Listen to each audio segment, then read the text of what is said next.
Welcome back to Creepypasta-Thon 2020.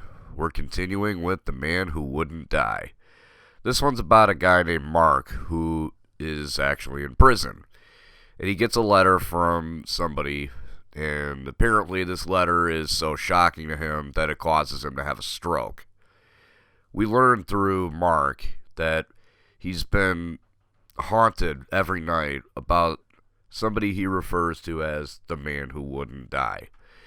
Now, to give some backstory on Mark, he was a gang member, part of a mob, and he was essentially a hitman.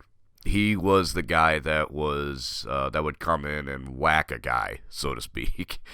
And he talks about a particular guy named Sam who wasn't really, he wasn't doing anything for the mob, the gang, anything like that, but he hung out with them, acted like a big shot. But he had some very strange ability, almost like magic, and this is told in one part of the story where he basically makes vodka taste like Dr. Pepper, apparently. That's an interesting ability to have. But we also learned not too long after that this guy's a bit of a loudmouth.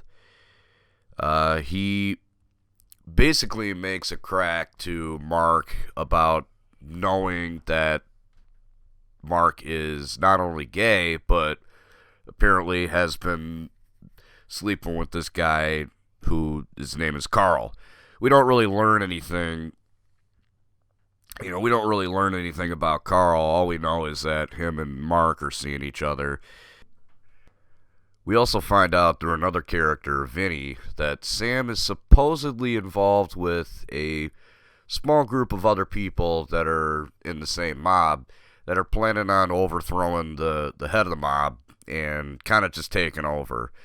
So, in a nutshell, they're going to whack some guys, and Sam happens to be one of them. Well, the night comes to actually go through with the plan, so Mark ends up going home.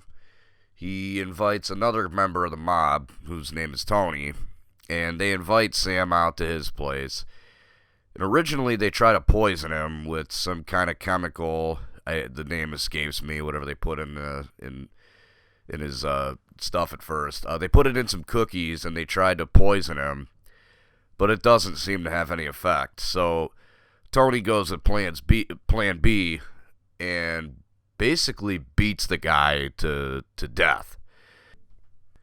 Tony checks his pulse to make sure he's actually dead, and he is. The two guys step out in the hallway to have a smoke, and at some point, Sam runs right by them. This guy is alive all of a sudden again. They chase him down.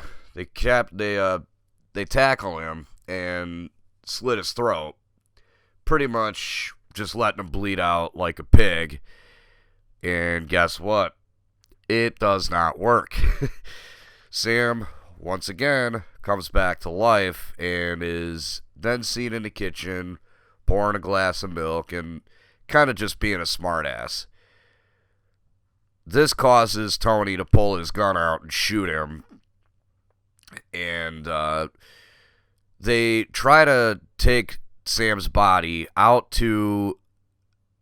somewhere to bury it and hide the evidence when he comes to life yet again. This time around, they shoot him. They leave him on the car that they were driving to get him and bury him somewhere, and they light the car on fire and shoot the gas tank, pretty much causing an explosion to kind of make it look like either Sam committed suicide or the vehicle just rolled off the side of the road or whatever, but to basically make it look like he was not murdered. This is the last time we ever hear of Sam, other than the beginning of the story when he sends Mark a letter while Mark's in prison. It's also mentioned towards the end that Mark has pretty much just been psychologically tortured ever since that night. He's actually seeing a prison psychologist over the whole ordeal, and it has just absolutely overtaken his psyche, and it haunts him. The fact that this guy just would not die, no matter what they did. And to be completely honest with you, it is a bit of a terrifying concept if you're someone who is, involved with the mob and you're trying to kill a guy. This guy having some magic ability to keep bringing himself back to life, well, that'd be a problem, I would assume. This creepypasta story is pretty good, I think. It's interesting that it's told through the perspective of a criminal, yet it still kind of lands on all the major creepypasta tropes, in a way. There's a bit of a mystery to it. Not everything is clear and upfront. And there's a lot of horror elements to it. I think this one's pretty interesting. Definitely give this one a read or give it a listen. It's worth your time.